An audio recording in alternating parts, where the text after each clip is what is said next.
Students. Environmental science and disaster management എന്നുള്ള സബ്ജക്റ്റിൽ third മൊഡ്യൂളിലെ ഒരു പാർട്ടാണ് സോളിഡ് വേസ്റ്റ് മാനേജ്മെൻറ്റ് എന്ന് പറയുന്നത്.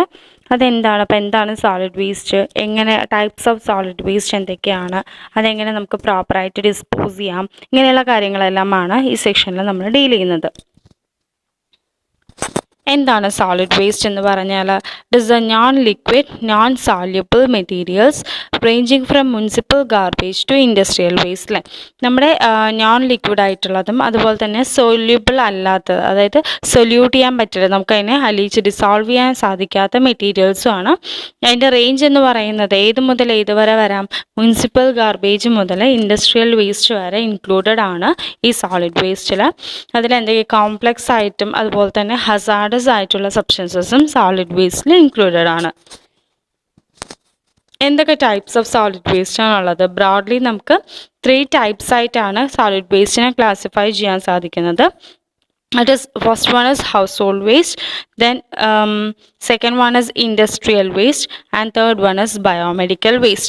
ഈ ഹൗസ്ഹോൾഡ് വേസ്റ്റിനെ നമുക്ക് എങ്ങനെ ക്ലാസിഫൈ ചെയ്യാം? മുനിസിപ്പൽ വേസ്റ്റ് ആയിട്ടാണ് ഈ ഹൗസ്ഹോൾഡ് വേസ്റ്റ് എല്ലാം കാറ്റഗറൈസ് ചെയ്യുന്നത്. ദെൻ ഇൻഡസ്ട്രിയൽ വേസ്റ്റ് എന്ന് പറയുന്നത് ഹസാർഡസ് വേസ്റ്റ് ആണ് അല്ലെ, വളരെ ഹാംഫുൾ ആയിട്ടുള്ള പോയ്സൺഡ് ആയിട്ടുള്ള വേസ്റ്റ് ആണ് ഈ ഇൻഡസ്ട്രിയൽ വേസ്റ്റ് എന്ന് പറയുന്നത്. at the same time biomedical waste എന്ന് പറയുന്നത് എന്താണ്? ഹോസ്പിറ്റൽ വേസ്റ്റ് ആണ്. ഹോസ്പിറ്റൽസ് നിന്നെല്ലാം ഒബ്റ്റെയിൻ ചെയ്യുന്ന സോളിഡ് വേസ്റ്റ് ആണ് ബയോമെഡിക്കൽ വേസ്റ്റ് എന്ന് പറയുന്നത്. അതെന്താണ്? ഇൻഫെക്റ്റിയസ് വേസ്റ്റ് ആണ്. സോ അതെന്താണ്? നമ്മുടെ ഹ്യൂമൻസിലാണെങ്കിലും ആനിമൽസിലാണെങ്കിലും ഡിസീസസ് കോസ് ചെയ്യാനുള്ള കേപ്പബിലിറ്റീസ് ഉള്ള വേസ്റ്റ് ആണ് ബയോമെഡിക്കൽ വേസ്റ്റ് അല്ലെങ്കിൽ ഹോസ്പിറ്റൽ വേസ്റ്റ് എന്ന് പറയുന്നത്. എന്താണ് മുനിസിപ്പൽ വേസ്റ്റിൽ ഇൻക്ലൂഡ് ചെയ്യുന്ന കാര്യങ്ങൾ? ഹൗസ് ഹോൾഡ് വേസ്റ്റ് വരാം, കൺസ്ട്രക്ഷൻ ആൻഡ് ഡിമോളിഷൻ ഡെബ്രീസ് വരാം അല്ലെ, കൺസ്ട്രക്ഷൻ സൈറ്റ്സിൽ നിന്നെല്ലാം ഒബ്റ്റെയിൻ ചെയ്യുന്ന വേസ്റ്റ്. ദെൻ ബിൽഡിങ്സ് നമ്മൾ ഡിമോളിഷൻ ചെയ്യുമ്പോൾ, അതായത് പൊളിച്ച് മാറ്റുന്ന ടൈമിൽ അവിടെ നിന്നുണ്ടാകുന്ന വേസ്റ്റുകൾ. ദെൻ സാനിറ്റേഷൻ റെസിഡ്യൂസ്, നമ്മുടെ ടോയ്ലറ്റ്സ് നിന്നെല്ലാം ഉണ്ടാകുന്ന സാനിറ്റേഷൻ വേസ്റ്റുകൾ. ദെൻ സ്ട്രീറ്റ്സ് എന്നുള്ള വേസ്റ്റ്, ഇതെല്ലാം മുനിസിപ്പൽ വേസ്റ്റിൽ ഇൻക്ലൂഡ് ചെയ്യുന്ന കാര്യങ്ങളാണ്. ദെൻ ഹൗസ് ഹോൾഡ് വേസ്റ്റിൽ എന്തൊക്കെ വരാം? Old batteries, shoe polish, paintings, medicine bottles, clothes, ഇതെല്ലാം ഹൗസ് ഹോൾഡ് വേസ്റ്റിൽ വരുന്ന ടൈപ്സ് ആണ്. Then hazardous or industrial waste. Hazardous waste എന്താണ്? നമ്മൾ പറഞ്ഞു നമുക്ക് ഡിസീസസ് കോസിങ് അല്ലെങ്കിൽ വളരെ പോയ്സൺഡ് ആയിട്ടുള്ള വേസ്റ്റാണ് ഹസാർഡസ് വേസ്റ്റ് അല്ലെങ്കിൽ ഇൻഡസ്ട്രിയൽ വേസ്റ്റ് എന്ന് പറയുന്നത്. അതിൽ ഒരുപാട് ടോക്സിക് സബ്സ്റ്റൻസസ് ഇൻക്ലൂഡഡ് ആണ്. അപ്പോൾ അതിൽ എന്തിനൊക്കെ അത് ടോക്സിസിറ്റി ഉണ്ടാക്കുന്നുണ്ട്? ആനിമൽസിനാവാം, ഹ്യൂമൻസിനാവാം, പ്ലാന്റ്സിനാവാം, എൻവയോൺമെൻറ്റിനാവാം. അങ്ങനെ കുറേ എല്ലാ കാര്യങ്ങൾക്കും ടോക്സിസിറ്റി ഉണ്ടാക്കുന്ന ടൈപ്പ് ഓഫ് വേസ്റ്റ് ആണ് ഇൻഡസ്ട്രിയൽ വേസ്റ്റ് എന്ന് പറയുന്നത്. അതിൻ്റെ ഫീച്ചേഴ്സ് എന്ന് പറയുന്നത് എന്തൊക്കെയാണ്? It will be corrosive, highly inflammable or explosive. അതുപോലെ തന്നെ it will be reacting to certain things. So ഇത് കൊറോഷൻ എന്ന് പറഞ്ഞാൽ തുരുമ്പ് പിടിക്കാൻ ചാൻസ് ഉള്ള വേസ്റ്റ് ആണ്. അതുപോലെ തന്നെ ഇൻഫ്ലേമബിൾ ആണ്, ബേണിങ് അല്ലെങ്കിൽ മീൻസ് ഇഗ്നൈറ്റഡ് ആവാൻ അല്ലെങ്കിൽ തീ പിടിക്കാൻ ചാൻസസ് ഉള്ള വേസ്റ്റാണ്. എക്സ്പ്ലോസീവ്സ് ആയിരിക്കും, ചിലപ്പോൾ അതെന്ത് ബ്ലാസ്റ്റ് ചെയ്യും, പൊട്ടിത്തെറിക്കും. ചിലപ്പോൾ ഏതെങ്കിലും സബ്സ്റ്റൻസസ് ആയിട്ട് റിയാക്ട് ചെയ്തിട്ട് പുതിയ എന്തെങ്കിലും സബ്സ്റ്റൻസസ് ക്രിയേറ്റ് ചെയ്യും, ഗ്യാസസോ അങ്ങനെയുള്ള പോയ്സൺഡ് ആയിട്ടുള്ള ഗ്യാസസ് ഒക്കെ ക്രിയേറ്റ് ചെയ്യാൻ ചാൻസസ് ഉണ്ട്. എവിടെ നിന്നൊക്കെയാണ് ഇൻഡസ്ട്രിയൽ വേസ്റ്റ് മെയിനായിട്ട് വരുന്നത്? Metal industries, chemical industries, paper industries, pesticide industries, dye industries, refining sugar റിഫൈനിങ്ങോ അല്ലെങ്കിൽ അയൺ വരുന്ന സംബന്ധം, അങ്ങനെ refining industries, rubber goods industries, ഇങ്ങനെയുള്ള ഇൻഡസ്ട്രീസിനെല്ലാമാണ് മെയിനായിട്ട് ഹസാർഡസ് വേസ്റ്റ് ജനറേറ്റഡ് ആവുന്നത്. The next one is hospital waste or biochemical waste. എന്താണ് ഹോസ്പിറ്റൽ വേസ്റ്റിൽ ഇൻക്ലൂഡ് ചെയ്യുന്ന കാര്യങ്ങൾ? ഞാൻ പറഞ്ഞു അത് ഡിസീസസ് ഉണ്ടാക്കാൻ കേപ്പബിലിറ്റി ഉള്ള വേസ്റ്റ് ആണ് അല്ലേ. അതെന്തിനൊക്കെ എഫക്റ്റ് ചെയ്യും? മെയിനായിട്ട് എപ്പോഴാണ് അത് ജനറേറ്റഡ് ആവുന്നത്? ട്രീറ്റ്മെൻറ്റിൻ്റെ സമയത്തോ അല്ലെങ്കിൽ എന്താണ് ഓരോ ഡിസീസസ് ഡയഗ്നോസ് ചെയ്യുമ്പോഴോ. ഡയഗ്നോസ് ചെയ്യുക എന്ന് പറഞ്ഞു കഴിഞ്ഞാൽ കണ്ടുപിടിക്കുന്ന സമയത്തോ എന്ത് ഡിസീസാണെന്ന് കണ്ടുപിടിച്ചാലേ നമുക്ക് ട്രീറ്റ്മെൻറ്റ് ചെയ്യാൻ പറ്റുള്ളൂ. അങ്ങനെയുള്ള സമയത്തെല്ലാമാണ് ഈ ബയോകെമിക്കൽ വേസ്റ്റ് ജനറേറ്റഡ് ആവുന്നത്. അത് ഈവൻ എന്ത് ചെയ്യും, ഹ്യൂമൻ ബീയിങ്സിൻ്റെ ആനിമൽസിൻ്റെ ഇമ്മ്യൂണൈസേഷന് വേണ്ടിയിട്ട് യൂസ് ചെയ്യുന്ന ആ സമയത്തും ജനറേറ്റഡ്, ഇമ്മ്യൂണൈസേഷൻ എന്താ വാക്സിൻസ് ഒക്കെ കൊടുക്കുന്ന സമയത്ത് അല്ലേ, അങ്ങനെ ആ ടൈമിലൊക്കെയാണ് ഈ വേസ്റ്റ് ജനറേറ്റഡ് ആവുന്നത്. സോ ഈ വേസ്റ്റ് കാരണം ഒരുപാട് ഇഷ്യൂസ് ഉണ്ടാവുന്നുണ്ട്. മെയിനായിട്ട് ഇൻഫെക്ഷ്യസ് ആണ് അല്ലെ, ഇൻഫെക്ഷ്യസ് എന്ന് പറഞ്ഞാൽ ഡിസീസസ് കോസിങ് ആണ് ഈ വേസ്റ്റ് എന്ന് പറയുന്നത്. സോ എന്തൊക്കെയാണ് അതിൽ ഇൻക്ലൂഡഡ് ആവുന്നത്? സിറിഞ്ചസ് വരാം, ദെൻ ഡിസ്പോസബിൾസ് വരാം, ഡിസ്കാർഡഡ് മെഡിസിൻസ്, കെമിക്കൽ വേസ്റ്റ് എല്ലാം ഈ ബയോകെമിക്കൽ വേസ്റ്റിൽ ഇൻക്ലൂഡഡ് ആണ്. അപ്പോൾ പ്രോപ്പറായിട്ട് നമ്മൾ ഈ ബയോകെമിക്കൽ വേസ്റ്റ് മാനേജ് ചെയ്തില്ലെങ്കിൽ എന്ത് സംഭവിക്കും? അത് ഒരുപാട് സയൻറ്റിഫിക് ആയിട്ട് നമ്മളത് മാനേജ് ചെയ്തില്ലെങ്കിൽ ഒരുപാട് ഡിസീസസ് ക്രിയേറ്റ് ചെയ്യാൻ ചാൻസസ് ഉണ്ട്. ഒരു ഹോസ്പിറ്റലിൽ 4 kg ഓഫ് വേസ്റ്റ് ജനറേറ്റ് ചെയ്യുന്നുണ്ടെങ്കിൽ അതിൽ 1 kg എന്ന് പറയുന്നത് എന്തായിരിക്കും? ഇങ്ങനെ ഇൻഫെക്ഷ്യസ് വേസ്റ്റ് ആണെന്നാണ് പറയുന്നത്. Then causes of solid waste. എന്തുകൊണ്ടാണ് സോളിഡ് വേസ്റ്റ് ഇത്രയും ഉണ്ടായിക്കൊണ്ടിരിക്കുന്നത്, ജനറേറ്റ് ചെയ്തുകൊണ്ടിരിക്കുന്നത് എന്നുള്ളതാണ് നോക്കുന്നത്. That is the causes of solid waste. എന്തൊക്കെയാണ് റീസൺസ് എന്ന് പറയുന്നത്? ഓവർ പോപ്പുലേഷൻ ആവാം, എഫ്ലുവൻസ് ആവാം, ടെക്നോളജിക്കൽ അഡ്വാൻസ്മെൻറ്റ്. മെയിനായിട്ട് ഇതാണ് 3 റീസൺസ് എന്ന് പറയുന്നത്, അല്ലെങ്കിൽ കോസസ് എന്ന് പറയുന്നത്.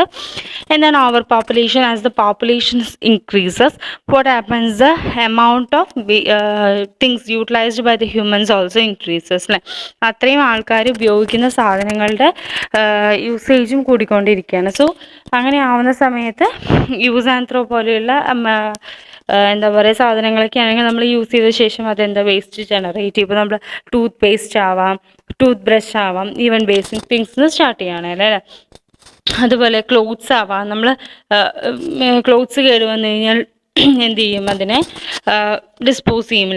അതുപോലെ തന്നെ ടൂത്ത് ബ്രഷ്, ടൂത്ത് പേസ്റ്റ്, പിന്നെ പ്ലാസ്റ്റിക് കവേഴ്സ്, ദെൻ അതുപോലെ എല്ലാ കാര്യങ്ങളും നമുക്ക് എന്താണ് അതിൻ്റെ ആവശ്യം കഴിഞ്ഞ് കഴിഞ്ഞാൽ നമ്മൾ എന്ത് ചെയ്യും? അത് പിന്നെ പെന്ന്, നമ്മൾ യൂസ് ചെയ്യുന്ന പെന്നിന് ആക്ച്വലി എത്ര ഒരു നമ്പർ ഓഫ് പെൻസ് നമ്മൾ യൂസ് ചെയ്യുന്നുണ്ട് അല്ലേ. സോ അത് ഇൻ കഴിഞ്ഞാൽ എന്ത് ചെയ്യും? നമ്മൾ ത്രോ ചെയ്യും. സോ അങ്ങനെയെല്ലാമാണ് സോളിഡ് വേസ്റ്റിൻ്റെ എമൗണ്ട് കൂടിക്കൊണ്ടിരിക്കുന്നത്. Then next one is effluents. എന്താണ് അഫ്ലുവൻസ് എന്ന് പറഞ്ഞാൽ മെറ്റീരിയൽ കംഫർട്ടാണ് മെയിൻ ചെയ്യുന്നത്. അതായത് ഒരുപാട് മെറ്റീരിയൽസ് നമുക്ക് അവൈലബിൾ ആണ്. ഇപ്പോൾ ക്ലോത്ത്സിൻ്റെ കാര്യം എടുക്കുന്നത് തന്നെ ജൂട്ട് ഉണ്ട്, പോളിസ്റ്റർ ഉണ്ട്, നൈലോൺ ഉണ്ട്. അങ്ങനെ നമുക്ക് നമ്മുടെ കംഫർട്ട് അനുസരിച്ചിട്ട്, അല്ലെങ്കിൽ നമ്മുടെ സീസൺ അനുസരിച്ച്, നമ്മൾ വിൻ്റർ സീസണിൽ യൂസ് ചെയ്യുന്ന ടൈപ്പ് ക്ലോത്തിങ് അല്ല സമ്മർ സീസണിൽ യൂസ് ചെയ്യുക. അങ്ങനെ നമ്മുടെ മെറ്റീരിയൽ കംഫർട്ട് അനുസരിച്ചിട്ട് എന്ത് ചെയ്യാം? നമുക്ക് ഇതിൻ്റെ എമൗണ്ട് കൂടിക്കൊണ്ടിരിക്കും, സോളിഡ് വേസ്റ്റിൻ്റെ എമൗണ്ട് കൂടിക്കൊണ്ടിരിക്കും. Then technological advancement. ടെക്നോളജിയും ഒരുപാട് അഡ്വാൻസ്ഡ് ആണ് അല്ലേ. സോ നമുക്ക് എന്താണ് നമ്മുടെ ആവശ്യങ്ങൾക്കനുസരിച്ചിട്ട് അത്രയും വെറൈറ്റീസിലെല്ലാം അവൈലബിൾ ആണ്. സോ അതിനനുസരിച്ച് നമ്മൾ യൂസ് ചെയ്യുന്ന ടൈമിൽ പിന്നെയും സോളിഡ് വേസ്റ്റിൻ്റെ എമൗണ്ട് കൂടിക്കൊണ്ടിരിക്കുകയാണ്. So this are the main 3 causes of solid waste. Then effects of solid waste. Solid waste കൊണ്ട് എന്തൊക്കെ ഇഫക്ട്സ് ഉണ്ടാവുന്നത്? ഹെൽത്ത് ഹസാർഡ്സ് ഉണ്ടാവുന്നുണ്ട്, എൻവയോൺമെൻറ്റൽ ഇമ്പാക്ട്സും ഉണ്ടാവുന്നുണ്ട്. ഹെൽത്ത് ഹസാർഡ്സ് ഓരോന്നും നമുക്ക് എന്താണെന്ന് ഡീറ്റെയിൽ ആയിട്ട് നോക്കാം. എന്താണ് ഹെൽത്ത് ഹസാർഡ്? അപ്പോൾ നമ്മൾ പ്രോപ്പറായിട്ടല്ല സോളിഡ് വേസ്റ്റ് മാനേജ് ചെയ്യുന്നെങ്കിൽ എന്ത് സംഭവിക്കും? അത് യൂസ് ആൻഡ് ത്രോ, നമ്മൾ എവിടെയെങ്കിലും ത്രോ ചെയ്ത് ഡംപ് ചെയ്തിട്ടൊക്കെ ആണെങ്കിൽ അൺസാനിറ്ററി കണ്ടീഷൻസ് ആണ് അല്ലേ. സോ അൺസാനിറ്ററി എന്ന് പറഞ്ഞാൽ പ്രോപ്പറായിട്ട് ഹെൽത്തി ആയിട്ടുള്ള കണ്ടീഷൻ അല്ല. അങ്ങനെ ഡ്രെയിനേജ് ഒന്നും പ്രോപ്പറല്ല. അപ്പം വേസ്റ്റ് പ്രോപ്പറായിട്ട് അവിടെ എന്തില്ല, കുറേ പൊല്യൂഷൻസ് ഒക്കെ ഉണ്ടാക്കുന്നുണ്ട്. സോ അങ്ങനെ അൺസാനിറ്ററി കണ്ടീഷൻസ്, ഡേർട്ടി ആയിട്ടുള്ള ഒരു കണ്ടീഷൻ ക്രിയേറ്റഡ് ആവുന്ന ടൈമിൽ കുറേ diseases, cholera, diarrhoea, dysentery, plague, gastro intestinal diseases പോലെയുള്ള ഒരുപാട് ഡിസീസസ് അവിടെ സ്പ്രെഡ് ആവും. ദെൻ അതുപോലെ തന്നെ നമ്മൾ ഇംപ്രോപ്പറായിട്ടാണ് ഈ സോളിഡ് വേസ്റ്റ് ഹാൻഡിൽ ചെയ്യുന്നതെങ്കിൽ എന്ത് സംഭവിക്കും? അത് ഹാൻഡിൽ ചെയ്യുന്ന ആൾക്കാർക്കും എന്ത് സംഭവിക്കും? ഈ those who comes with direct contact, ഈ വേസ്റ്റുമായിട്ട് ഡയറക്റ്റ് കോണ്ടാക്റ്റ് വരുന്ന ആൾക്കാർക്കും ഒരുപാട് ഹെൽത്ത് ഇഷ്യൂസ് ഉണ്ടാവാൻ ചാൻസ് ഉണ്ട്. നോൺ ഡീഗ്രേഡബിൾ ആയിട്ടുള്ള വേസ്റ്റുകൾ ഡീകമ്പോസിഷൻ സമയത്ത് ഒരുപാട് എന്താ പറയുക, വളരെ ഇൻടോളറബിൾ ആയിട്ടുള്ള ഓഡേഴ്സ്, സ്മെല്ലൊക്കെ ഉണ്ടാവുന്നുണ്ട്. അത് വളരെ ബുദ്ധിമുട്ടാണ്. അതുപോലെ തന്നെ ഗ്രൗണ്ട് വാട്ടർ പൊല്യൂഷൻ ഉണ്ടാക്കാം. ഈ വേസ്റ്റ് എല്ലാം ഗ്രൗണ്ട് വാട്ടറിലോട്ട് ഇറങ്ങിയിട്ട് അതിൻ്റെ ലിക്വിഡ് ലീച്ച് ആയിട്ട് അല്ലെങ്കിൽ ലിക്വിഡ്സ് ഒക്കെ ഗ്രൗണ്ട് വാട്ടറിലോട്ട് ഇറങ്ങി ചെന്നിട്ട് ഗ്രൗണ്ട് വാട്ടർ പൊല്യൂഷൻ ഉണ്ടാക്കാം. ദെൻ എയർ പൊല്യൂഷൻ, നമ്മൾ ബേൺ ചെയ്യുന്ന സമയത്തൊക്കെ എയർ പൊല്യൂഷൻ ഉണ്ടാക്കാം, ഗ്ലോബൽ വാർമിംഗ് ഉണ്ടാക്കാം. ഇങ്ങനെയൊക്കെയാണ് ഉണ്ടാവുന്ന സോളിഡ് വേസ്റ്റ് കാരണം ഉണ്ടാവുന്ന എൻവയോൺമെൻറ്റൽ ഇമ്പാക്ട്സ് എന്ന് പറയുന്നത്. Then solid waste management. അപ്പോൾ ഈ സോളിഡ് വേസ്റ്റിൻ്റെ കോസസ് നമ്മൾ അറിഞ്ഞു, അതിൻ്റെ ഇമ്പാക്ട്സ് ഒക്കെ അറിഞ്ഞു. So this solid waste has to be disposed properly അല്ലേ. സോ പ്രോപ്പറായിട്ട് നമ്മൾ ഡിസ്പോസ് ചെയ്തില്ലെങ്കിൽ ഒരുപാട് ഇഷ്യൂസ് ഉണ്ടാവും. നമ്മുടെ ഹെൽത്ത് ഹസാർഡ്സ് ആയിട്ടാണെങ്കിലും അതുപോലെ തന്നെ എൻവയോൺമെൻറ്റൽ ഇമ്പാക്ട്സ് എല്ലാം ഒരുപാട് ഉണ്ടാവുന്നുണ്ടെന്ന് അറിഞ്ഞു. So we have to dispose it properly. അവിടെയാണ് comes the relevance of solid waste management. എന്താണ് സോളിഡ് വേസ്റ്റ് മാനേജ്മെൻറ്റ് എന്ന് പറഞ്ഞാൽ? It is the collection, transportation, processing, recycling or disposal and monitoring of waste materials. നമ്മൾ എന്താ ചെയ്യുക? ഈ solid വേസ്റ്റിനെ പ്രോപ്പറായിട്ട് collect ചെയ്യും, അത് ട്രാൻസ്പോർട്ട് ചെയ്യും, പ്രോസസ്സ് ചെയ്യാനുള്ളത് പ്രോസസ്സ് ചെയ്ത് വേറെ ഫോമിലോട്ട് മാറ്റും, റീസൈക്കിൾ ചെയ്യാൻ പറ്റുന്നത് അങ്ങനെ ചെയ്യും. ദെൻ ഇതിൻ്റെ എല്ലാം മോണിറ്ററിങ്, ഇതെല്ലാം പ്രോപ്പറായിട്ടാണോ നടക്കുന്നത് എന്നുള്ളത് നമ്മൾ മോണിറ്റർ ചെയ്യും.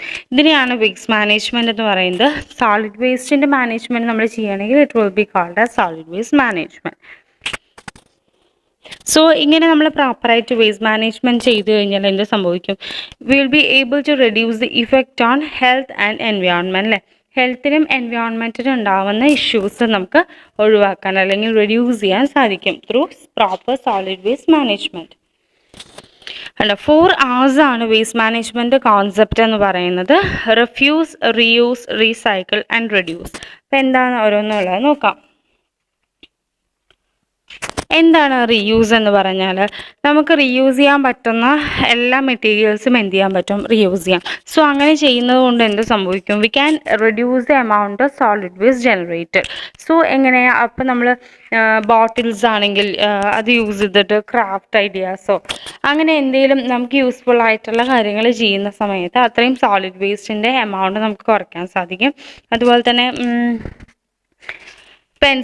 അത് മീൻസ് ആ ക്യാൻസോ അല്ലെങ്കിൽ ബോട്ടിൽസ് യൂസ് ചെയ്തിട്ട് എന്ത് വേണമെങ്കിലും യൂസ് ചെയ്യാം അല്ലെ. പെൻസിൽ സ്റ്റാൻഡ്സ് ഉണ്ടാക്കാം, അല്ലെങ്കിൽ പെയിൻറ്റ് ചെയ്തിട്ട് ഫ്ലവർ വേസസ് ഉണ്ടാക്കാം. അങ്ങനെ നമ്മുടെ യൂസിനനുസരിച്ചിട്ട് മാക്സിമം എന്തൊക്കെ സോളിഡ് വേസ്റ്റ് റീയൂസ് ചെയ്യാൻ പറ്റുമോ അങ്ങനെ ചെയ്തു കഴിഞ്ഞാൽ we will be able to reduce the amount of solid waste generated.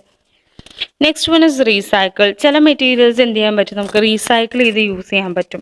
ഇപ്പോൾ ക്ലോത്ത് അല്ലെങ്കിൽ ജൂട്ടൊക്കെ ഉപയോഗിച്ച് ഉണ്ടാക്കുന്ന ബാഗ്സ് ഒക്കെ ആണെങ്കിൽ എന്താ നമുക്ക് റീസൈക്കിൾ ചെയ്തിട്ട് പിന്നെയും യൂസ് ചെയ്യാൻ സാധിക്കും അല്ലേ. So in this process also what happens? Will be able to reduce the amount of waste generated. Then reduce. ചില ഇതെല്ലാം നമുക്ക് എന്ത് ചെയ്യാം? റെഡ്യൂസ് ചെയ്യാം. അതിൻ്റെ എമൗണ്ട്, യൂസ് ചെയ്യുന്നതിൻ്റെ എമൗണ്ട് നമുക്ക് കുറയ്ക്കാൻ സാധിക്കും. നമ്മൾ ഷോപ്പിങ്ങിനൊക്കെ പോകുന്ന ടൈമിൽ നമ്മുടെ ഷോപ്പിംഗ് ബാഗ്സ് തന്നെ ക്യാരി ചെയ്യുകയാണെങ്കിൽ എന്ത് ചെയ്യുക? അവിടെ നിന്ന് വാങ്ങുന്ന ബാഗ്സ് ഒഴിവാക്കാൻ പറ്റും. പ്ലാസ്റ്റിക് ബാഗ്സ് എല്ലാം ഒഴിവാക്കാൻ സാധിക്കും. Which will be helpful in reducing the amount of solid waste generated. Refuse എന്നുള്ളൊരു 4 R കൂടി വരുന്നുണ്ട്, ഒരു R കൂടി വരുന്നുണ്ട്. റെഫ്യൂസ് എന്താണ്? ചിലതെല്ലാം നമുക്ക് ഉപയോഗിക്കാതെ വേണ്ട എന്ന് പറഞ്ഞിട്ട് മാറ്റി നിർത്താൻ സാധിക്കും. That is refuse. Okay. Then we will be discussing about the control measures. എങ്ങനെ സോളിഡ് വേസ്റ്റ് മാനേജ്മെൻറ്റിൽ വരുന്ന ഒരു ഇതാണ് കൺട്രോൾ മെഷേഴ്സ് എന്ന് പറയുന്നത്. How will be able to reduce the adverse effects on the environment. എങ്ങനെ എൻവയോൺമെൻറ്റിലുള്ള ഉണ്ടാവുന്ന സോളിഡ് വേസ്റ്റ് കാരണം ഉണ്ടാവുന്ന അഡ്വേഴ്സ് ഇഫക്ട്സ് ഒഴിവാക്കാം എന്നുള്ളതാണ്. It is collection of solid waste, disposal, utilisation. ഈ 3 സ്റ്റെപ്സിലൂടെയും നമുക്ക് എൻവയോൺമെൻറ്റിന് ഉണ്ടാവുന്ന സോളിഡ് വേസ്റ്റ് കാരണം ഉണ്ടാവുന്ന പ്രശ്നങ്ങൾ കൺട്രോൾ ചെയ്യാൻ സാധിക്കും. First one is collection of solid waste. എന്താണ് കളക്ഷൻ? നമ്മൾ പ്രോപ്പറായിട്ട് ഇത് കളക്ട് ചെയ്യും. എവിടെ നിന്നെല്ലാമാണ് കളക്ട് ചെയ്യേണ്ടത്? ആ ഏരിയയിൽ നിന്നെല്ലാം കളക്ട് ചെയ്ത ശേഷം എന്ത് ചെയ്യും? ഒരു സെൻട്രലൈസ്ഡ് ലൊക്കേഷനിലോട്ട് അത് ട്രാൻസ്പോർട്ട് ചെയ്യും. ഓക്കെ. നമ്മൾ വീടുകളിൽ നിന്നെല്ലാം കളക്ട് ചെയ്യും. വീടുകളിൽ നിന്നെല്ലാം കളക്ട് ചെയ്തിട്ട് ഒരു സെൻട്രലൈസ്ഡ് ലൊക്കേഷനിലെത്തി അവിടെ എന്ത് ചെയ്യും? അവിടെ എത്തിയ ശേഷം പ്രോപ്പറായിട്ട് സെപ്പറേറ്റ് ചെയ്യും. അതിന് ഹസാർഡസും നോൺ ഹസാർഡസും ആയിട്ട് സെപ്പറേറ്റ് ചെയ്ത ശേഷം എന്ത് ചെയ്യും? ഡിസ്പോസ് ചെയ്യാണ് ചെയ്യുന്നത്. So this is the collection of solid waste. Then disposal എന്ന് പറയുന്നത് എന്താണ്? ഫൈനൽ ഡിസ്പോസലിന് മുമ്പ് നമ്മൾ എന്ത് ചെയ്യേണ്ടി വരും? യൂസബിൾ റിസോഴ്സസ് നോക്കേണ്ടി വരും. സോ ഓരോന്നിനും ഏത് മെത്തേഡ് യൂസ് ചെയ്തിട്ടാണ് നമ്മൾ സെപ്പറേറ്റ് ചെയ്തു അല്ലേ? കളക്ഷനിലല്ലേ നമ്മൾ ഒരു എല്ലാവിടെ നിന്നും കളക്ട് ചെയ്ത ശേഷം ഒരു സെൻട്രലൈസ്ഡ് ലൊക്കേഷനിലോട്ട് ട്രാൻസ്പോർട്ട് ചെയ്തു. അവിടെ വെച്ച് എന്ത് ചെയ്തു? സെപ്പറേറ്റ് ചെയ്തു ഹസാർഡസും നോൺ ഹസാർഡസും ആയിട്ട്. ഇനി ഡിസ്പോസൽ നമ്മൾ ഫൈനൽ ഡിസ്പോസൽ ചെയ്യുന്നതിന് മുന്നേ എന്ത് ചെയ്യേണ്ടി വരും? ഏത് മെത്തേഡാണ്, ഏത് പ്രോസസ്സിംഗ് ടെക്നോളജിയാണ് യൂസ് ചെയ്യേണ്ടത് എന്നുള്ളത് നമ്മൾ നോക്കണം. കോമ്പാക്ഷൻ ഉണ്ട്, കമ്പഷൻ ഉണ്ട്, മാനുവൽ സെപ്പറേഷൻ ഉണ്ട്. ഈ മൂന്നും മെയിൻ ആയിട്ടുള്ള പ്രോസസ്സിംഗ് ടെക്നോളജീസ് എന്ന് പറയുന്നത് ഇത് മൂന്നെണ്ണമാണ്. സോ ഓരോ മെത്തേഡ്സ് എന്താണെന്നുള്ളത് നോക്കാം. എന്താണ് കോമ്പാക്ഷൻ എന്ന് പറഞ്ഞാൽ? നമ്മൾ ബാരനായി കിടക്കുന്ന ലാൻഡ്സോ അല്ലെങ്കിൽ എന്തെങ്കിലും ലാൻഡ് ഫില്ല് ആവശ്യമായിട്ടുള്ള സ്ഥലങ്ങളൊക്കെ ഉണ്ടെങ്കിൽ അവിടെ കൊണ്ടുപോയിട്ട് നമുക്ക് എന്ത് ചെയ്യാം? ഈ വേസ്റ്റ് ഡംപ് ചെയ്തിട്ട് കോമ്പാക്റ്റ് ചെയ്യാം. അപ്പോൾ എന്താ, കോമ്പാക്റ്റ് ചെയ്യുന്നതോടുകൂടി അതിൻ്റെ തിക്നെസ് കുറഞ്ഞു വരും അല്ലേ? കോമ്പാക്റ്റ് ചെയ്യുന്ന സമയത്ത് അത് വോയിഡ്സ് എല്ലാം അതിൽ നിന്ന് റിമൂവ്ഡ് ആവും. അത് നല്ല ബെഡായിട്ട് എന്ത് ചെയ്യും? നല്ല ഹാർഡായിട്ടുള്ളൊരു സ്ട്രാറ്റായിട്ട് അവിടെ കിടക്കും. സോ മെയിനായിട്ട് നമ്മൾ കോമൺ ആയിട്ട് അഡോപ്റ്റ് ചെയ്യുന്നൊരു പ്രാക്ടീസാണ് ഈ കോമ്പാക്ഷൻ എന്ന് പറയുന്നത്. നമ്മൾ എവിടേക്ക് ഇതുകൊണ്ട് ഡംപ് ചെയ്യുന്നത്? Abandoned or unused quarries. Okay, നമ്മൾ ഉപയോഗിക്കാത്ത അല്ലെങ്കിൽ ബാൻ ചെയ്തിട്ടുള്ള ക്വാറീസിൽ അല്ലെങ്കിൽ മൈനിങ് ചെയ്ത് അവിടെ ഉണ്ടാകുന്ന വോയിഡ്സിൽ, ബോറോ പിറ്റ്സിൽ, ഇങ്ങനെയുള്ള അവിടെയെല്ലാം നമുക്ക് എന്ത് ചെയ്യാം? കോമ്പാക്ഷൻ ചെയ്യാൻ സാധിക്കും. So compaction was the first method of solid waste disposal. Then second one എന്ന് പറയുന്നത് കമ്പഷൻ ആണ്. കമ്പഷനിൽ 3 types വരുന്നുണ്ട്: ഇൻസിനറേഷൻ, ഗ്യാസിഫിക്കേഷൻ ആൻഡ് പൈറോലിസിസ്. എന്താണ് ഇൻസിനറേഷൻ എന്ന് പറഞ്ഞാൽ? നമ്മൾ ബേൺ ചെയ്യുന്നതിനെയാണ് ഇൻസിനറേഷൻ എന്ന് പറയുന്നത്. ഗേഷ്യസ് പ്രോഡക്ട്സ് ആയിട്ട് ഈ സോളിഡ് വേസ്റ്റിനെ കൺവേർട്ട് ചെയ്യാണ് ഇൻസിനറേഷൻ വഴി ചെയ്യുന്നത്. കംപ്ലീറ്റ് ഓക്സിഡേഷൻ ആണ്. എങ്ങനെ കമ്പസ്റ്റൈനിൽ ബേൺ ചെയ്യുന്നത്? In the presence of oxygen. It is also called thermal treatment. ഇതാണ് ഇൻസിനറേഷൻ എന്ന് പറയുന്നത്. കംപ്ലീറ്റ് ഓക്സിജൻ്റെ പ്രസൻസിൽ അതിനെ സോളിഡ് വേസ്റ്റിനെ ബേൺ ചെയ്യാം. So this is thermal treatment അല്ലെങ്കിൽ ഇൻസിനറേഷൻ. ഉണ്ടോ? ഇൻസിനറേഷൻ ചേമ്പർ ഉണ്ട്, അതിനകത്ത് മൊത്തം ഫയർ കൊടുത്തിട്ട് അതിനെ ബേൺ ചെയ്യാണ് ചെയ്യുന്നത്. ദെൻ ഗ്യാസിഫിക്കേഷൻ എന്താണ്? പാർഷ്യൽ ഓക്സിഡേഷൻ ആണ് അവിടെ നടക്കുന്നത്. മറ്റേ ഇൻസിനറേഷനിൽ കംപ്ലീറ്റ് ആയിട്ട് ഓക്സിജൻ്റെ പ്രസൻസിലായിരുന്നു ബേൺ ചെയ്തത്. ഇവിടെ പാർഷ്യൽ ഓക്സിഡേഷൻ ആണ് വരുന്നത്. സോ യൂസിങ് എയർ ആവാം അവിടെ നടക്കുന്ന ബേണിങ്, അല്ലെങ്കിൽ പ്യുവർ ഓക്സിജൻ ആവാം, അല്ലെങ്കിൽ ഓക്സിജൻ എൻറിച്ച്ഡ് ആയിട്ടുള്ള എയർ, അല്ലെങ്കിൽ സ്റ്റീം. ഇത് ഏതെങ്കിലും യൂസ് ചെയ്തിട്ടായിരിക്കും അവിടെ എന്ത് നടക്കുന്നത്? പാർഷ്യൽ ഓക്സിഡേഷൻ നടക്കുന്നത്. സോ അവിടെ കാർബൺ എന്തായിട്ടാണ് കൺവേർട്ടഡ് ആവുന്നത്? സിൻഗ്യാസ് ആയിട്ടാണ് കാർബൺ അവിടെ കൺവേർട്ടഡ് ആവുന്നത്. ഇൻസിനറേഷനേക്കാളും കുറച്ചുകൂടി ഫ്ലെക്സിബിൾ ആണ് ഈ ഗ്യാസിഫിക്കേഷൻ എന്ന് പറയുന്നത്. കൂടുതൽ പബ്ലിക് അക്സെപ്റ്റൻസ് കിട്ടിയിരിക്കുന്നതും ഈ ഗ്യാസിഫിക്കേഷൻ എന്നുള്ള പ്രോസസ്സിനാണ് കിട്ടിയിരിക്കുന്നത്. വേസ്റ്റ് ഇൻലെറ്റിലൂടെ, ഇതാണ് അതിൻ്റെ ചേംബർ എന്ന് പറയുന്നത്. വേസ്റ്റ് നമ്മൾ ഈ ഇൻലെറ്റിലൂടെ പ്രൊവൈഡ് ചെയ്യും. ദെൻ എയർ ഉണ്ടോ, ഈ എയർ ഫീഡ് എന്ന് പറഞ്ഞിട്ട് 4 ഇത് കാണുന്നുണ്ട്, അതിലൂടെ എയർ പ്രൊവൈഡ് ചെയ്യും. ദെൻ അവിടെ ഗ്യാസിഫിക്കേഷൻ സോണാണ് താഴെ കാണുന്നത്. അവിടെ വെച്ച് പാർഷ്യൽ ഓക്സിഡേഷൻ നടക്കുന്നുണ്ട്. പ്രീ ബോത്ത് സോണിൽ എന്താ സംഭവിക്കുന്നത്? പ്രോഡക്ട്സ് ആയിട്ട് അവിടെ എന്താണ് ബേൺ ചെയ്ത ശേഷം ബാക്കി ഗ്യാസസ് ആണ് അതിലൂടെ വരുന്നത്. So this is the gasification process. And third one is pyrolysis. Pyrolysis എന്ന് പറഞ്ഞാൽ എന്താ പറയുന്നത്? നമ്മൾ മറ്റേതിൽ കംപ്ലീറ്റ് ഓക്സിഡേഷനും കഴിഞ്ഞു, പാർഷ്യൽ ഓക്സിഡേഷനും കഴിഞ്ഞു. ഇത് thermal degradation of carbonaceous materials ആണ്. സോ ഇവിടെ ഓക്സിജൻ എന്ന് പറയുന്നത് വളരെ കുറവായിരിക്കും, അല്ലെങ്കിൽ the burning will be carried in the absence of oxygen. Okay, oxygen ഇല്ലാതെ അവിടെ ബേണിംഗ് നടക്കുന്നുണ്ട്. എവിടെയും ഗ്യാസിഫിക്കേഷൻ തന്നെ. ടെമ്പറേച്ചർ നോക്കുന്ന സമയത്ത് ഗ്യാസിഫിക്കേഷനേക്കാളും ലോവർ ടെമ്പറേച്ചർ ഇവിടെ ആവശ്യം വരുന്നുള്ളൂ. ഓക്സിജനും നമുക്ക് ആവശ്യം വരുന്നില്ല. എന്താണ് അവിടെ? തെർമൽ ഡിഗ്രഡേഷൻ ആണ് നടക്കുന്നത് സോളിഡ് വേസ്റ്റിൻ്റെ. സോ ഇതാണ് ഡയഗ്രാം എന്ന് പറയുന്നത്. വേസ്റ്റ് നമ്മൾ ഏതുകൂടിയാണ് ഡിസ്പോസ് ചെയ്യുന്നുണ്ടോ? പൈറോളിസിസ് നടന്നു. 400 to 900 ഡിഗ്രി സെൽഷ്യസ് ഹീറ്റ് അവിടെ ആവശ്യം വരുന്നുള്ളൂ. ഇവിടെ ഫ്യൂവലായിട്ട് synthesis of gas, pyrolysis oil, pyrolysis charcoal, അങ്ങനെ ഫിഗറിൽ വ്യക്തമായിട്ട് കാണിച്ചിട്ടുണ്ട് എങ്ങനെയാണ് ഈ മെത്തേഡ് എന്നുള്ളത്. Then manual separation. എങ്ങനെ മാനുവൽ സെപ്പറേഷൻ നമ്മൾ ചെയ്യാറ്? നമുക്കിത് പ്രോപ്പറായിട്ട് സെപ്പറേറ്റ് ചെയ്തിട്ട് വേണം ഡിസ്പോസ് ചെയ്യാനായിട്ട് അല്ലേ? സോ ബേൺ ചെയ്യുന്ന വേസ്റ്റുകളും അല്ലാത്ത വേസ്റ്റുകൾ നമ്മൾ സെപ്പറേറ്റ് ചെയ്തിട്ട് വേണം ചെയ്യാനായിട്ട്. സോ അതിൽ ഡ്രൈ വേസ്റ്റും വെറ്റ് വേസ്റ്റും വരുന്നുണ്ട് സെപ്പറേഷനിൽ. ഡ്രൈ വേസ്റ്റ് എന്ന് പറയുന്നത് it includes wood and related products, metal and glass. Then wet waste എന്ന് പറയുന്നത് ഓർഗാനിക് വേസ്റ്റ് ആണ് മെയിനായിട്ട് ഇൻക്ലൂഡ് ചെയ്യുന്നത്. കണ്ടോ മാനുവൽ സെപ്പറേഷൻ ചെയ്യുന്നത് വേസ്റ്റിൻ്റെ. Then utilization of waste. വേസ്റ്റിൽ നമുക്ക് പ്രോപ്പറായിട്ട് യൂട്ടിലൈസ് ചെയ്യാൻ സാധിക്കുമെങ്കിൽ എന്ത് സംഭവിക്കും? Will be getting lot of benefits. At the same time solid waste can be control. The amount of solid waste generated can be reduced. അല്ലേ? എന്തൊക്കെ ചെയ്യാൻ പറ്റും സോളിഡ് പ്രോപ്പറായിട്ട് യൂട്ടിലൈസ് ചെയ്യുകയാണെങ്കിൽ? നാച്ചുറൽ റിസോഴ്സസിൻ്റെ കൺസർവേഷൻ നമുക്ക് പ്രോപ്പറായിട്ട് ചെയ്യാൻ പറ്റും.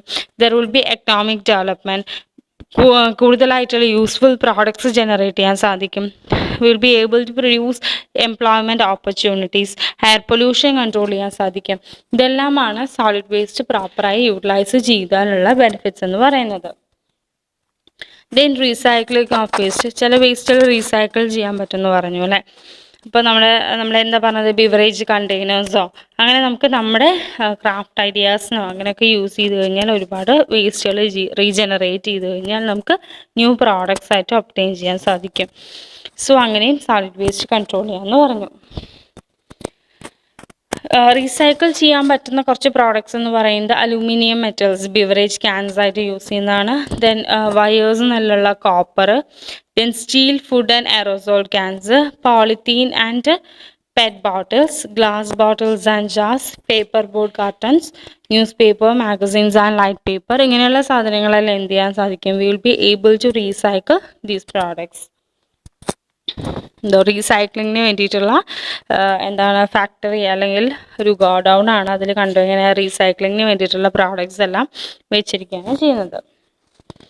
Then biological processing. ചില മെറ്റീരിയൽസ് എന്ന് പറയുന്നത് certain solid waste will be organic അല്ലേ, ഓർഗാനിക് ഇൻ നേച്ചർ ആയിരിക്കും. So will be able to process it through biological methods. Okay, biological processing ചിലതിന് പോസിബിൾ ആണ്. അപ്പോൾ എന്തൊക്കെയാണ് എക്സാമ്പിൾ പറയുന്നത്? Plant materials, food scraps, paper products, ഇങ്ങനെയുള്ളതെല്ലാം നമുക്ക് യൂസ് ചെയ്യാൻ പറ്റും. സോ പ്ലാന്റ് മെറ്റീരിയൽ എന്ന് പറഞ്ഞു കഴിഞ്ഞാൽ പ്ലാന്റ്സിൻ്റെ വേസ്റ്റ് അല്ലേ, ഡെഡായി കിടക്കുന്ന പ്ലാന്റ്സ് ആവാം, അല്ലെങ്കിൽ ഒടിഞ്ഞു പോയിട്ടുള്ള പ്ലാന്റ്സ്, അങ്ങനെയുള്ള പ്ലാന്റ് മെറ്റീരിയൽസ് ഉണ്ടാവാം. ഫുഡ് സ്ക്രാപ്സ് ആയിരിക്കാം അല്ലേ, ഫുഡ് സ്ക്രാപ്സ് അല്ലെങ്കിൽ മരം വെട്ടിയ ശേഷമുള്ള പാർട്സ്, അതൊക്കെയാണ് പ്ലാന്റ് മെറ്റീരിയൽസിൽ വരുന്നത്. ഫുഡ് സ്ക്രാപ്സ് എന്ന് പറഞ്ഞാൽ എന്താ? ഫുഡിൻ്റെ വേസ്റ്റ്, ഫുഡ് വരുന്ന അതാണ് ഫുഡ് സ്ക്രാപ്സ് എന്ന് പറയുന്നത്. ദെൻ പേപ്പർ പ്രോഡക്ട്സ് ആവും. ഇതെല്ലാം നമുക്ക് എന്തിനു യൂസ് ചെയ്യാൻ സാധിക്കും? ബയോളജിക്കൽ പ്രോസസ്സിംഗ് കൊണ്ട് ഉദ്ദേശിക്കുന്നത് ബയോളജിക്കൽ കമ്പോസ്റ്റിങ്ങിനോ അല്ലെങ്കിൽ അങ്ങനെയുള്ള മെത്തേഡ്സിനൊക്കെ യൂസ് ചെയ്യാം. അതാണ് ബയോളജിക്കൽ പ്രോസസ്സിംഗ് എന്ന് പറയുന്നത്. നമുക്ക് എന്താ ഫെർട്ടിലൈസേഴ്സ് ആയിട്ട് കൺവേർട്ട് ചെയ്തിട്ട്, മാനുവേഴ്സ് ആയിട്ട് കൺവേർട്ട് ചെയ്തിട്ട് നമുക്ക് യൂസ് ചെയ്യാൻ സാധിക്കും. സോ അങ്ങനെ ചെയ്യുന്നതുകൊണ്ട് എന്ത് സംഭവിക്കും? സോളിഡ് വേസ്റ്റ് ഡിസ്പോസ് ചെയ്യുന്നത് മീൻസ് കിട്ടിയെടുത്തെല്ലാം ഡംപ് ചെയ്യുന്ന അതൊരു നേച്ചർ മാറ്റാൻ സാധിക്കും. സോ അതെന്താണ്? സോളിഡ് വേസ്റ്റിൻ്റെ ജനറേഷൻ കൺട്രോൾ ചെയ്യും. സോ ഇതാണ് അത് അഗ്രികൾച്ചറൽ പർപ്പസസിനോ അല്ലെങ്കിൽ ലാൻഡ്സ്കേപ്പിംഗ് പർപ്പസസിനോ അങ്ങനെ റീസൈക്കിൾ ബയോളജിക്കൽ പ്രോസസ്സിംഗ് വഴി റീസൈക്കിൾ ചെയ്ത് സോളിഡ് വേസ്റ്റ് നമുക്ക് യൂസ് ചെയ്യാം. Then waste handling and transport. നമുക്ക് മെയിനായിട്ട് കുറേ ലോക്കൽ ഗവൺമെൻറ് അതോറിറ്റീസ് ഉണ്ട്, അല്ലെങ്കിൽ പ്രൈവറ്റ് കമ്പനീസ് ഉണ്ട് അല്ലെ, ഈ ഇൻഡസ്ട്രീസിൽ അവർ തന്നെ അത് കളക്ട് ചെയ്തിട്ട് എന്ത് ചെയ്യും? ഡിസ്പോസ് ചെയ്യാണ് ചെയ്യാറ്. ഓക്കെ, അപ്പോൾ നമുക്ക് നമ്മുടെ ഏരിയ എവിടെയാണോ നമ്മൾ റിസൈഡ് ചെയ്യുന്നത് അതിനനുസരിച്ചിട്ടാണ് അവിടെ വേസ്റ്റ് കളക്ഷൻ വരുന്നത്. ചില സ്ഥലങ്ങളിൽ മുനിസിപ്പാലിറ്റീസിന് ആൾക്കാർ വന്നിട്ട് വേസ്റ്റ് കളക്ട് ചെയ്യാണ് ചെയ്യുന്നത്. ചില പ്ലേസസിൽ എന്തായിരിക്കും, നമ്മൾ തന്നെ വില്ലേജസ് ഒക്കെ ആണെങ്കിൽ ആരും അതിനായിട്ട് ഓതറൈസ്ഡ് ആയിട്ടുള്ള ആരും ഉണ്ടാവില്ല. So we have to dispose it properly. So നമുക്ക് എന്ത് ചെയ്യാം? ത്രൂ സോളിഡ് വേസ്റ്റ് മാനേജ്മെൻറ്റ് പ്രോപ്പറായിട്ട് നമുക്കത് ഡിസ്പോസ് ചെയ്തിട്ട് എന്ത് ചെയ്യാം? we will be able to control the health hazards as well as environmental impacts created by the solid waste. Okay, ഇതാണ് ഈ സെഷൻ എന്ന് പറയുന്നത്. Okay, thank you.